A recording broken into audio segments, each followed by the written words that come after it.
었으면 우리 한 목소리로 같이 읽도록 하겠습니다. 태초에 말씀이 계시니라. 이 말씀이 하나님과 함께 계셨으니 이 말씀은 곧 하나님이시니라. 그가 태초에 하나님과 함께 계셨고 만물이 그로 말미암아 지은 바 되었으니 지은 것이 하나도 그가 없이는 된 것이 없느니라. 그 안에 생명이 있었으니 이 생명은 사람들의 빛이라. 빛이 어둠에 비치되 어둠이 깨닫지 못하더라. 아멘. 우리 좌우 옆에 또 앞뒤에 계신 분들에게 이렇게 인사하겠습니다. 건강하세요. 이렇게 한번 먼저 인사하겠습니다. 건강하세요. 예. 요즘 너무 덥죠? 예, 너무 더워서 덥다고 말도 안 나올 정도로 더운데 한 번 더 인사하겠습니다. 사랑하고 축복합니다.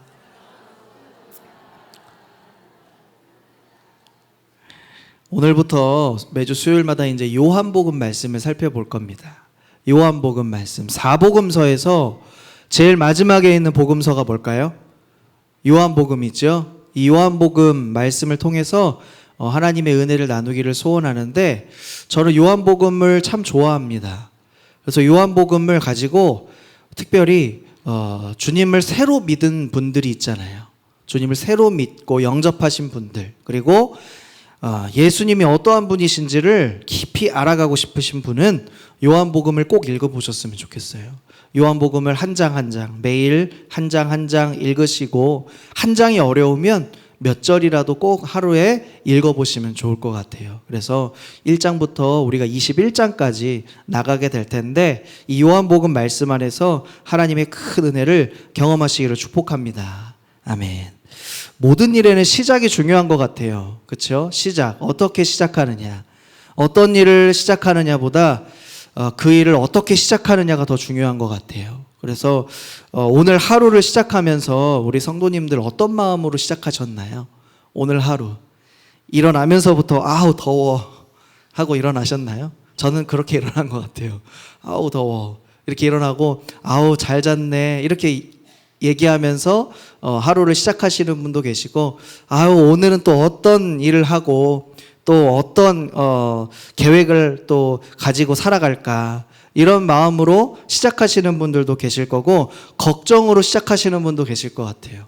하루를 시작하면서 오늘은 또 어떻게 살아가지? 이 더위를 어떻게 이겨내가지? 또 우리 자녀들은 어떻게 뭘 먹이고 뭘 입히고 무엇을 가르치고 어떻게 인도하지? 이런 고민들 많으시잖아요.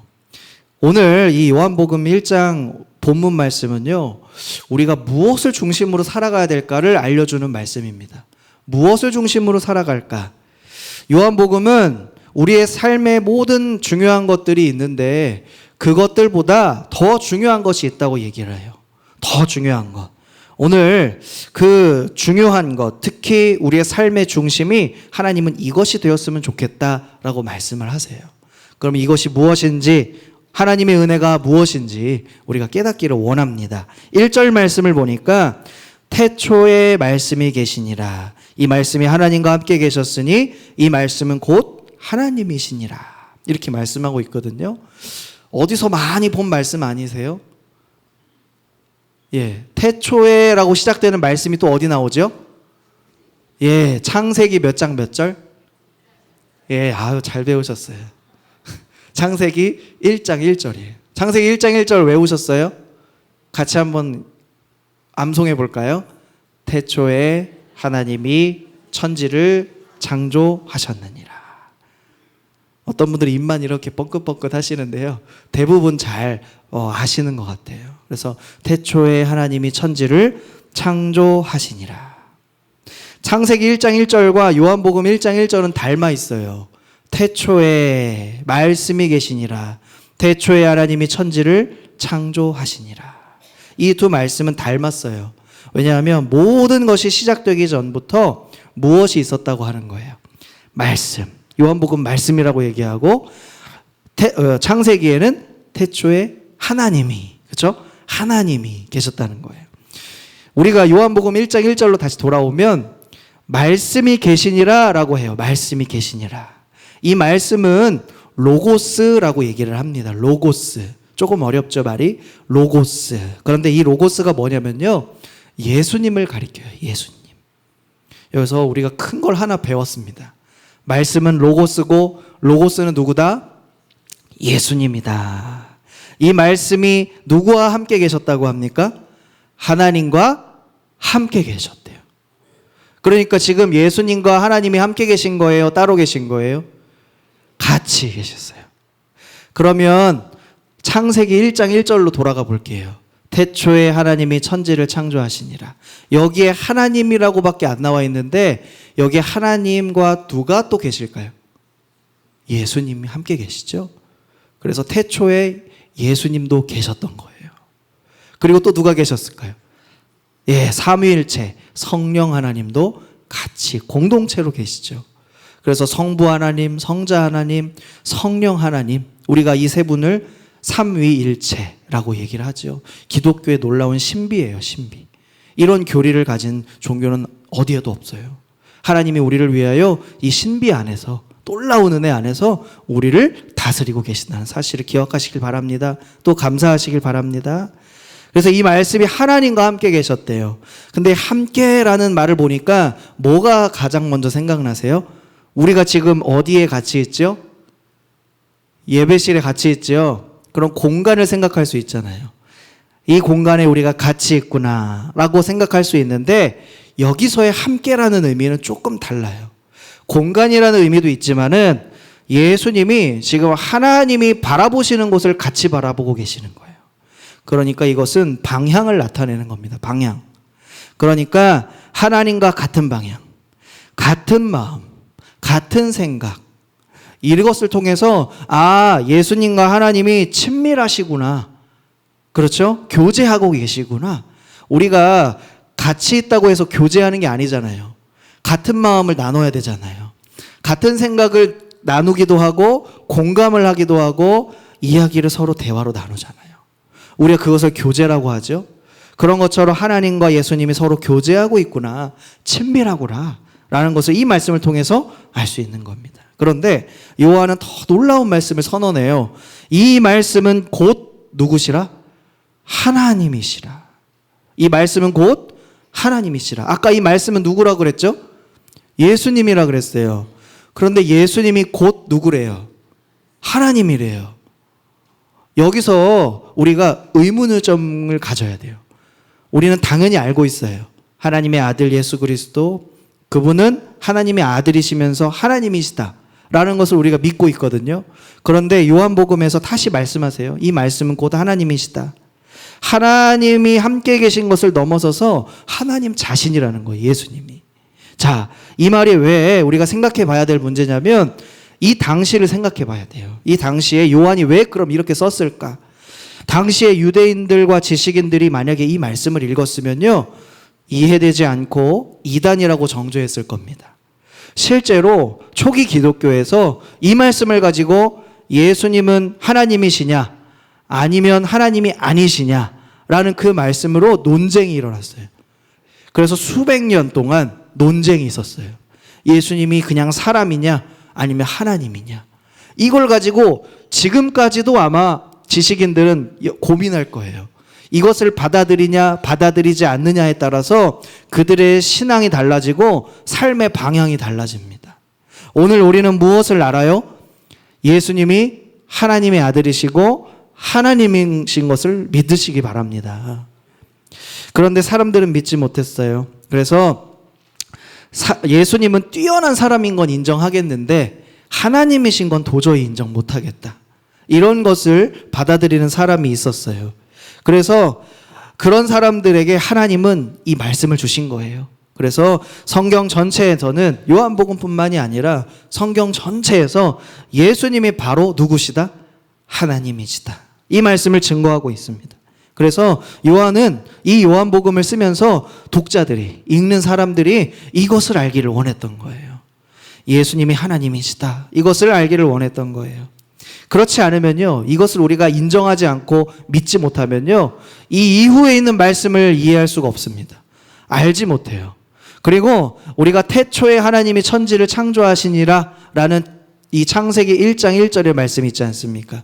이 말씀도 믿어지지 않으면 그 뒤에 있는 모든 성경의 말씀들이 믿어질 수가 없다는 사실이에요. 이해되지도 않는다는 사실입니다. 그래서 우리의 신앙의 핵심은 바로 예수님은 하나님의 아들이시면서 동시에 하나님 자신이라는 사실입니다. 이것이 왜 중요하냐면요, 우리가 성경을 읽는다는 것은 하나님의 음성을 듣는다는 것이고, 우리가 말씀을 믿는다는 것은 하나님을 믿는 것이기 때문에 그래요. 예수님이 하나님이심을 믿고 성경의 모든 말씀이 하나님의 말씀으로 인정되어지고 믿어지는 그 기독교의 기본 진리가 믿음의 시작이 되는 저와 여러분 되시길 축복합니다. 2절과 3절 말씀 같이 읽겠습니다. 그가 태초에 하나님과 함께 계셨고 만물이 그로 말미암아 지은 바 되었으니 지은 것이 하나도 그가 없이는 된 것이 없느니라. 이제 사도 요한이요, 말씀을 기록하면서 창조 사역에 대하여 선포하고 있습니다. 하나님의 창조 사역, 모든 것이 말씀을 통하여 창조되었다는 사실을 기억하시지요. 하나님께서 말씀으로 세상을 창조하셨어요. 창세기 1장에 보면 창조의 기사가 등장합니다. 그런데 모든 것을 무엇으로 창조하셨다고 했어요? 말씀으로. 하나님의 말씀에 권능과 능력이 있음을 믿습니다. 하나님의 말씀으로 세상이 창조되었어요. 그래서 지은 것이 하나도 그가 없이는 된 것이 없다, 이렇게 말씀하고 있습니다. 이것은 우리에게 어떤 의미가 있습니까? 이것은 그냥 단순한 창조 기사입니까? 아니면 나의 삶에 큰 부분으로 작용합니까? 우리가 기억해야 될 것은 첫 번째는 이것입니다. 우리는요, 창조될 때 하나님이 손으로 빚어서 만드셨다고 했어요. 여기에는 하나님의 생각과 하나님의 말씀도 담겨 있는 거예요. 그래서 하나님께서 우리를 창조하시고 빚으실 때 우연한 존재로 만드신 것이 아니라는 거예요. 하나님의 이 선한 의도를 가지고, 목적을 가지고 우리를 만드셨습니다. 진화의 과정을 통해서 우리가 나온 것이 아니라 하나님께서 우리를 창조하셨습니다. 그리고 우리를 하나님을 찬양하기 위해서, 하나님께 영광 돌리기 위하여 우리를 창조하셨음을 믿으시기 바랍니다. 둘째가 더 중요한데요, 이것은 무엇이냐면 우리는 말씀으로 창조되었기 때문에 말씀 없이는 우리의 삶의 의미를 찾을 수가 없어요. 그러니까 말씀이 얼마나 우리에게 소중한 것인가라는 것을 다시 한번 깨닫게 되죠. 우리가 자녀들을 한번 보면 어떤 분들은 자녀를 이제 장성한 나이까지 다 키우셨고 아마 많이 어린 자녀들을 두신 분은 많지는 않으실 것 같아요. 그런데 우리가 어린 자녀들, 이제 막 자라는 자녀들, 학교를 이제 다니는 자녀들 한번 생각해 보세요. 말을 안 듣기도 하고요. 그리고 다른 모습을 보일 때가 굉장히 많아요. 그래서 그런 모습을 보면, 방황하는 모습을 보면 우리가 낙심하기도 하고 실망하기도 합니다. 그런데 그 자녀를 우리가 어떤 시선으로 바라봐야 될까요? 오늘 하나님의 말씀으로 창조된 하나님의 자녀임을 먼저 기억하시기 바랍니다. 그 자녀는 하나님의 자녀예요. 그래서 포기하지 말고 다시 하나님의 말씀으로 우리가 인도하고 양육해야 함을 믿습니다. 그래서 우리 자신의 삶도 마찬가지예요. 말씀으로 창조된 우리는 말씀 중심의 삶을 살아갈 때에 가장 의미가 있다라는 사실입니다. 그리고 그것이 가장 행복한 길입니다. 우리가 가정에서, 직장에서, 또 교회에서 하나님의 말씀이 우리 삶의 기준이 되고 또 시작이 되는 그러한 복된 삶을 살아가시기를 축복합니다. 우리가 4절, 5절 말씀을 읽어보면서 그 말씀이 어떻게 역사하시는지를 같이 나누도록 하겠습니다. 4절, 5절. 그 안에 생명이 있었으니 이 생명은 사람들의 빛이라. 빛이 어둠에 비치되 어둠이 깨닫지 못하더라. 아멘. 여기서 생명이라는 단어가 등장합니다. 생명은 우리가 단순히 어떤 생물학적인 생명을 얘기하는 것이 아니라 하나님의 영원한 생명이에요. 이것은 구원의 생명과도 연결되어지죠. 그래서 이 생명이 하나님 안에 있다라는 것을 먼저 선포합니다. 하나님 안에 구원이 있고 하나님 안에 진리가 있고 하나님 안에 생명이 있음을 믿으시기 바랍니다. 그래서 이 생명을 나아가 무엇이라고 얘기하냐면 사람들의 빛이다, 이렇게 얘기를 해요. 사람들의 빛이다. 하나님의 빛이 사람들에게 향하고 있고 사람들이 그 구원의 빛, 구원의 영원한 생명을 받고 바라게 된다는 거예요. 그러니까 우리가 하나님 없이는 살아갈 수가 없는 존재다라는 것을 이 말씀을 통하여 다시 한번 알 수가 있는 것입니다. 그래서 이 생명은 사람들의 빛이다라고 얘기하면서 생명이 빛으로 발전해 나가요. 빛은 어떤 역할을 하죠? 빛은 어두움을 물러나고 길을 밝혀주기도 하고 또 숨겨진 것을 드러내기도 합니다. 이 말씀이신 예수님께서 바로 이런 빛이라는 사실이죠. 우리의 삶에 얼마나 어두움이 많습니까? 어떤 어둠들이 있어요? 미래에 대한 불안감도 있고요.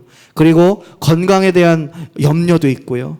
그리고 경제적인 어려움도 있고 자녀의 문제들이 얼마나 많습니까? 그리고 우리 사랑하는 부부 관계 속에서 남편과 아내의 관계 속에서 얼마나 많은 갈등들이 있어요. 특별히 우리 자녀들을 보면 결혼을 하고 또 출가를 하면서 느껴지는 그런 상실감들도 있다는 얘기가 들립니다. 그래서 상실감을 통해서 마치 빈둥지 증후군 같은 그런 병들을 들어보셨나요?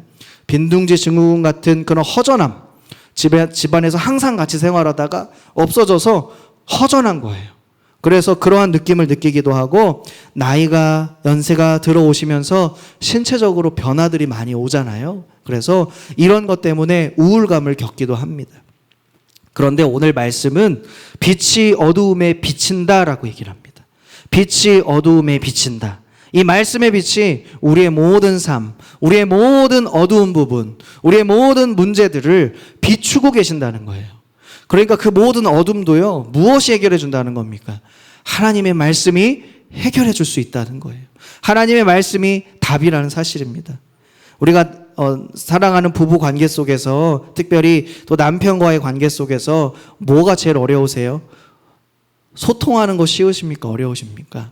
어려우시죠? 소통하는 게 참 어려워요. 그런데 소통을 하려면 어떻게 해야 될까요? 이것도 말씀에서 발견할 수가 있어요. 에베소서 5장 33절의 말씀인데요. 같이 읽겠습니다. 그러나 너희도 각각 자기의 아내 사랑하기를 자기 자신같이 하고 아내도 자기 남편을 존경하라. 아멘. 이 말씀을 아멘을 하기가 참으로 어려워요. 그렇죠? 그런데 이 말씀은 우리에게 빛이 된다는 사실입니다. 그래서 이 말씀을 빛이 인도하는 대로 순종하는 거예요. 그래서 우리가 비난하기보다 먼저 존중하고 그 마음으로 대화를 시작해 보십시오. 그리고 그 온유한 한마디, 그 한마디가 소통의 문을 열어줄 수가 있다는 사실을 기억하시길 바랍니다. 단순히 이것은 아내의 마음의 문제만이 아니라 남편들의 마음의 문제도 마찬가지입니다. 자녀와의 관계에 어려움이 있을 때는 우리가 어떤 말씀을 붙들고 이겨낼 수 있을까요? 잠언 22장 6절을 보면 이렇게 말씀하고 있습니다. 같이 읽겠습니다. 마땅히, 잠언 22장 6절입니다. 마땅히 행할 길을 아이에게 가르치라. 그리하면 늙어도 그것을 떠나지 아니하리라. 하나님의 말씀을 붙들라라는 말씀이에요. 하나님의 말씀으로 대화하고 가르치라라는 거예요.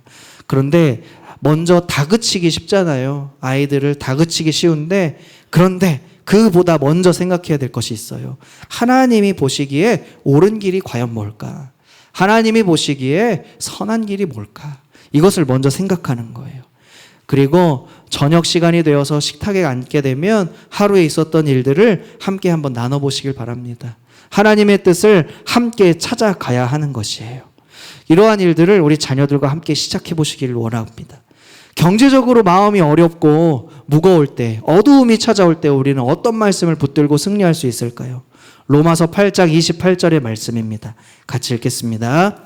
우리가 알거니와 하나님을 사랑하는 자, 곧 그의 뜻대로 부르심을 입은 자들에게는 모든 것이 합력하여 선을 이루느니라. 아멘. 당장의 해결책이 보이지 않을 때가 더 많아요. 그렇죠? 당장의 해결책이 보이지 않아도 하나님께서 반드시 합력하여 선을 이루실 것을 믿고 오히려 이 어려움을 통해서도 하나님께 더욱 의지하는 기회가 된다는 사실을 기억하시길 바랍니다. 그런데 하나님은 여기까지가 아니에요. 하나님은 새로운 길을 열어주세요. 베드로전서 5장 7절의 말씀도 같이 읽겠습니다. 너희 염려를 다 주께 맡기라. 이는 그가 너희를 돌보심이라. 아멘. 하나님이 우리를 그냥 두지 않으시고 어떻게 하십니까? 돌보신대요. 돌봐주신대요. 이 말씀을 우리가 붙들고 산다면 우리가 빛의 역사를, 빛의 생명의 길을 따라가는 것이 될 줄 믿습니다. 그런데 성경은 뭐라고 얘기하냐면요, 여전히 어둠이 깨닫지 못한다라고 요한복음은 증거하고 있어요. 그런데 감사한 것은 어둠이 빛을 깨닫지 못할지라도 주님은 빛을 계속해서 비추고 계신다는 사실입니다. 그렇다면 우리의 시작과 우리의 중심, 이것을 말씀으로 채워가기 위해서 우리는 어떤 삶을 살아가야 될까요? 저는 이것을 묵상하면서 매일매일 하나님을 만나야 하는구나, 매일매일 하나님의 말씀을 붙잡아야 하는구나 라는 것을 깨닫게 되었습니다. 그래서 나 자신이 먼저 하나님과 가까워지는 것이 더 중요합니다. 그래서 매일 우리가 공기를 마시고 매일 우리가 물을 마시는 것처럼 매일 말씀 한 절 한 절, 그리고 한 장 한 장, 이것을 말씀을 먹는 것이 우리의 삶의 시작이 되시기를 축복합니다. 나에게 말씀하시고자 하시는 그 하나님의 음성이 있음을 기억하시고 그 음성에 귀를 기울일 줄 아는 복된 성도님들 되시길 축복합니다. 두 번째는 말씀 중심의 가정을 만드시기를 바랍니다. 일방적인 어떤 대화를 하거나 말씀을 들어야지, 행해야지 강요하는 것이 아니라 우리가 교제하는 가운데, 대화하는 가운데 편안하고 안전한 분위기 속에서 내가 경험한 하나님의 은혜를 나누어 보시기를 바랍니다. 지금까지 해봤지만 내가 잘 안 된다라고 말씀하실지도 모르겠어요. 하지만 하나님은 말씀에서 어떻게 증거하고 계시죠? 계속해서 우리에게 빛을 비춰주신다, 함께 하신다라는 사실입니다. 그래서 지혜를 우리에게 주시고 기회를 계속해서 우리에게 주십니다. 그래서 그 기회를 주실 때 우리가 놓치지 말고 그 기회가 올 때에 하나님, 이 말씀을 우리 자녀들과 가정과 나누게 하여 주시옵소서. 우리는 신실한 마음으로 사랑하고 존중하고 빛 되신 말씀으로 주님의 가정을 세워가시는 복된 우리 모든 가정들이 되시길 축복합니다. 로마서 12장 2절에 보면 이렇게 증거하고 있어요. 같이 읽어보겠습니다. 너희는 이 세대를 본받지 말고 오직 마음을 새롭게 함으로 변화를 받아 하나님의 선하시고 기뻐하시고 온전하신 뜻이 무엇인지 분별하도록 하라. 아멘. 우리가 말씀을 중심 삼고 삶을 살면 하나님이 이러한 은혜를 허락해 주십니다. 이 세대를 본받지 않게 되고 말씀을 분별하고 우리 마음을 새롭게 해주시고 우리의 마음을 기쁘게 하시고 또 온전한 주님의 길을 걸어갈 수 있도록 말씀은 우리를 인도해 주십니다.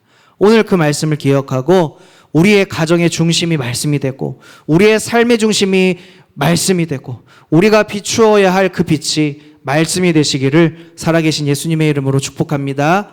아멘. 우리 함께 이 말씀을 기억하면서 함께 찬양하고 기도의 자리로 나아가겠습니다. 주의 말씀 앞에 선 당신은 참된 예배자입니다.